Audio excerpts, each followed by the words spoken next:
Hello everyone, hope you all are doing well. आज मैं आप लोग के लिए new C drama shining light 2 का फर्स्ट एपिसोड एक्सप्लेन करने वाली हूँ।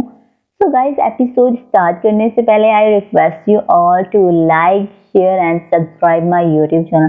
तो गाइस, कहानी की शुरुआत होती है south and foreign studies university से, जहाँ पर हम अपनी मेन लीड एक्ट्रेस यीची को देखते हैं अपने फादर के साथ। वो यूनिवर्सिटी की इंग्लिश फैकल्टी की लाइन में खड़ी होती है, जहां पर रोल नंबर कॉल आउट हो रहे होते हैं, लेकिन उसका कोई रोल नंबर नहीं आता।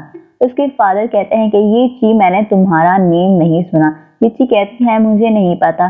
फिर उसके फादर उनके टीचर के पास जाते हैं और पूछते हैं कि क्या लू यीची का नाम स्टूडेंट शीट में है। फिर उनकी टीचर बताती है कि इस नाम की कोई स्टूडेंट का नाम इस शीट में नहीं है। उसके बाद तभी उसके डैड उससे आगे कुछ पूछने लगते हैं कि याची अपने फ्रेंड को मैसेज कर कहती है कि मेरे फादर को कॉल करो, और तभी उसके फादर को कॉल आ जाती है और फिर वो कॉल अटेंड करते हैं। तभी उन्हें फिर वो कॉल जैसे ही रखते हैं, वो यीची को कहते हैं कि मुझे ऑफिस में कुछ काम है, मुझे जाना होगा, तो हम टीचर से हेल्प लेकर अपने एडमिशन का पता कर लो। यीची कहती है, जी डैड मैं कर लूंगी। उसके बाद जैसे ही उसके डैड वहां से जाते हैं, यीची भी वहां से भाग जाती है और उसके बाद हम यीची को भागता हुआ देखते हैं। वो अपने ड्रीम के बारे में सोच रही है। एक्चुअली में यीची जो है वो एक आर्टिस्ट बनना चाहती है, लेकिन उसके डैड उससे जबरदस्ती इंग्लिश पढ़ाना चाहते हैं, इसलिए उसने अपने पेरेंट्स से झूठ कहा है कि वो इंग्लिश पढ़ रही है, लेकिन सच में वो एक आर्टिस्ट बनना चाहती है। इसलिए उसने एक आर्ट यूनिवर्सिटी में एडमिशन लिया होता है, क्योंकि वो अपने ड्रीम्स को चेस करना चाहती है। उसके बाद नेक्स्ट सीन में हम अपने मेन लीड एक्टर को देखते हैं, जिसका नाम फांग यान है, जो बस में एक बुजुर्ग अंकल की हेल्प करता है, जिसकी सीट पर एक बदमाश लड़का बैठ गया होता है और उठ रहा नहीं होता। इसलिए वो डिसेबल होने की एक्टिंग करता है और उस लड़की को तंग करता है ताकि वो वहां से उठ जाए और वो अंकल अपनी सीट पर वापस बैठ सके। से हमें पता चलता है कि हमारा मेन लीड एक्टर काफी काइंड हार्टेड है। उसके बाद हम आर्ट यूनिवर्सिटी को देखते हैं, जहाँ पर हम यीची की फ्रेंड बाइसो को देखते हैं, जो यीची का वेट कर रही होती है और उसे बार बार कॉल कर रही होती है। यीची कॉल अटेंड नहीं कर रही होती, क्योंकि यीची यूनिवर्सिटी के डोर के ऊपर फंसी हुई होती है और उसे समझ नहीं आ रहा होता कि वो वहां से नीचे कैसे उतरे। तभी वहां पर एक लड़का आता है जिसका नाम दुआंग है। दुआंग यीची की हेल्प करने के लिए कहता है, लेकिन यीची उसे पहले मना कर देती है। दुआंग वहां से जाने लगता है, तो यीची कहती है कि ठीक है, तुम मेरी हेल्प कर दो। उसके बाद हम देखते हैं कि दुआंग यीची को नीचे उतरने में हेल्प करता है, लेकिन यीची गलती से दुआंग के ऊपर गिर जाती है, जिसकी वजह से दुआंग को चोट लग जाती है। यीची उसे सॉरी कहती है और उससे कहती है कि मैं बहुत जल्दी में हूँ, तुम्हें मैं बाद में देखूंगी। उसके बाद वो वहां से चले जाती है और दुआंग कहता है कि उफ, ये लड़की, मुझे इतनी चोटें लग गई इसकी वजह से। उसके बाद हम नेक्स्ट सीन में देखते हैं कि यीची अपनी फ्रेंड बाइसो से जाकर मिलती है। उसके बाद वो दोनों अपने डोरम के अंदर जाती हैं, जहाँ पर उनकी मुलाकात एक और लड़की से होती है, जो बहुत काफी फ्रेंडली होती है। उसका नाम काइजिन होता है और वो उन दोनों को काफी अच्छे से वेलकम करती है। उसके बाद वहाँ पर एक और लड़की आती है जिसका नाम जोजिम होता है, और वो बिल्कुल भी फ्रेंडली नहीं होती और वो कुछ रिकॉर्ड कर रही होती है। उसके बाद हम बॉयज डोरम देखते हैं, जिसके अंदर दुआंग अपनी लाइव वीडियो कर रहा होता है और अपने सब डोरम मेट्स के गलत गलत नेम बोल रहा होता है। तभी फांगयान बोलता है कि मेरा नाम फांगयान है। उसके बाद वो लंच के लिए जा रहे होते हैं, जहाँ पर दुआंग की कार का एक्सीडेंट किसी और की कार से हो जाता है। उसके बाद वो जैसे ही कार से निकलते हैं, दुआंग का आर्ग्यूमेंट दूसरी कार के ऑनर से हो जाता है। फांगयांग उसे मना करता है, लेकिन फिर भी वो आर्ग्यूमेंट कर रहा होता है और फिर वो दूसरा ऑनर दुआंग को मारने लगता है। तो फांगयांग उसे रोक देता है और उसे कहता है कि ये हमारी गलती है, और उसे 2000 रुपये देने के लिए एग्री हो जाता है। लेकिन दुआंग उसे 2000 रुपये नहीं देने देता और उससे वो पैसे लेकर सिर्फ 200 रुपये उस कार ड्राइवर को देता है। फिर फांग दुआंग को कहता है कि मेरे पैसे मुझे वीचैट पर रिटर्न कर देना। उसके बाद नेक्स्ट सीन में हम देखते हैं कि यीची अपनी फ्रेंड सांगयान से बात कर रही होती है और उससे कहती है कि तुम कहाँ पर हो, मैं तुमसे मिलना चाहती हूँ। उसके बाद वो बाइसी को कहती है कि मैं बाहर जा रही हूँ, और वो वहां से निकल जाती है। फिर वो चलते चलते जा रही होती है कि तभी उसकी नज़र फ्लावर पर पड़ती है, और वो जैसे ही फ्लावर के करीब आती है, तभी उसे उसकी मॉम की कॉल आती है। वो बताती हैं कि वो और उसके डैड अभी उसके टीचर से मिलने के लिए आ रहे हैं। ये चीज़ उन्हें मना करती है, लेकिन फिर भी वो नहीं मानते और यीची की हेड टीचर से मिलने का कहते हैं। फिर यीची को बाइची के पास जाती है और बाइची को बताती है। वो बहुत रो रही होती है। बाइची उसे कहती है क्या हुआ बताओ मुझे। फिर वो यीची बाइची को बताती है कि मेरे पेरेंट्स यहाँ पर आ रहे हैं टीचर से मिलने के लिए। और फिर वो बाइची को इंग्लिश की टीचर बनने का कहती है, लेकिन बाइची कहती है कि मैंने आज तक इंग्लिश का पेपर पास नहीं किया, मैं कैसे बन सकती हूँ। लेकिन वो यीची के लिए एक्टिंग करने के लिए एग्री हो जाती है। फिर हम उन्हें रेस्टोरेंट में जाता हुआ देखते हैं जहाँ पर यीची के पेरेंट्स ऑलरेडी मौजूद होते हैं और वो यीची और उसकी टीचर का वेट कर रहे होते हैं। फिर यीची बाइची को अपने पेरेंट्स से इंट्रोड्यूस करवाती है और कहती है कि ये मेरी इंग्लिश की हेड टीचर हैं। वो रेस्टोरेंट के अंदर जाते हैं जहाँ पर ऑलरेडी दुआंग और फांग यांग और उसके दूसरे फ्रेंड्स बैठे हुए होते हैं।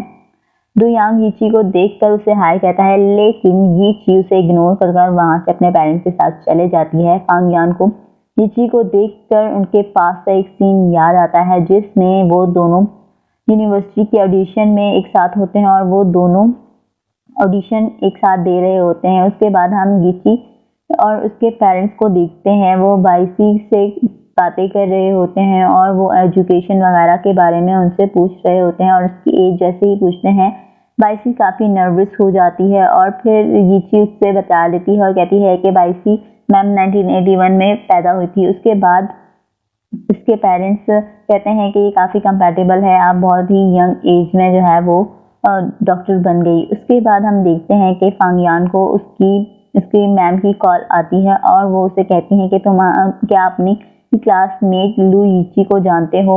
ये फांग यान कहता है जी। उसके बाद वो कहती हैं कि तुम यीची को रिहर्सल के लिए अपने साथ ले आओ। दुआंग के पूछता है कि ये लू यीची क्या कौन है, तो फांग यान कहता है कि ये वही 2 चोटियों वाली लड़की है जो वहाँ पर बैठी है। उसके बाद दुआंग कहता है कि तुम यही रहो, मैं उसे रिहर्सल के लिए बुलाने के लिए जाता हूँ। फिर दुआंग को हम देखते हैं जो यीची के पास आता है और उसे रिहर्सल का कहता है। रिहर्सल का सुनकर उसकी मॉम कहती है रिहर्सल। उसके बाद बाइची कहती है कि जी इनका शॉर्ट प्ले है बॉयज़ और गर्ल्स का जिसके लिए इन्हें रिहर्सल करनी है। फिर वो बाइची दुआंग को कहती है कि तुम रिहर्सल के लिए जाओ, मैं और यीची यहीं पर हैं। दुआंग को समझ जाता है कि कुछ गड़बड़ है और वो वहाँ से जाने लगता है कि तभी वहाँ पर उसका दूसरा क्लासमेट भी आ जाता है। फिर वो यीची के पेरेंट्स के सामने सिंगिंग और परफॉर्मेंस करने लगता है। दुआंग उससे ज़बरदस्ती वहाँ से ले जाता है और कहता है कि ये ड्रंक है। उसके बाद हम देखते हैं कि यीची की मॉम वहाँ से